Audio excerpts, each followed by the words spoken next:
Augintinių oda yra daug jautresnė nei mūsų, todėl jos sveikatai įtakos turi ne tik mityba, bet ir priemonės, kurias mes naudojame ant odos. Šiai dienai šunų ir kačių odos problemos yra tikrai gana dažna vizito pas veterinarijos gydytoją priežastis. Kokios yra dažniausiai pasitaikančios odos problemos ir ką gali padaryti kiekvienas šeimininkas, kad jų išvengtų? Dažniausiai pasitaiko pleiskanojanti arba sudirgusi oda, susilpnėjęs ir slenkantis kailis, taip pat nepaliaujamas kasimas. Viso to galima išvengti, žinant ir pritaikant sveiko augintinio formulę jo kasdieninėje priežiūroje.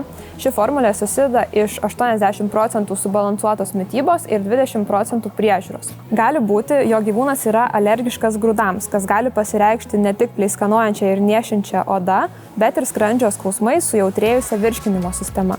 Tokiu atveju reikėtų rinktis begrūdžius pašarus arba veterinarinį pašarą, kuris specialiai pritaikytas alergiškiems gyvūnams.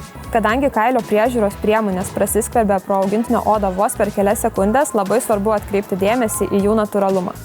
Būtent todėl dėl netinkamų kosmetikos priemonių augintiniui gali pasireikšti odos pleiskanojimas, dermatito požymiai, stiprus niežėjimas, išplikimas ar netgi mažos odos žaizdelės. Visi šie simptomai sukelia diskomfortą augintiniui, todėl jas būtina spręsti. Pirmai pagalbai galite rinktis natūralų eterinių aliejų eliksyrą, kuris mažina odos niežėjimą, pleiskanojimą, netgi dermatito simptomus ir gali sumažinti mažų žaizdelių atsiradimą ir jį iš tikrųjų saugu tepti tiesiai ant odos. Na, o kasdienėms maudynėms rinkitės natūralią ir sveiką kosmetiką, kurios sudėtyje nebūtų parabenų, silikonų, SLS ir mineralinių aliejų.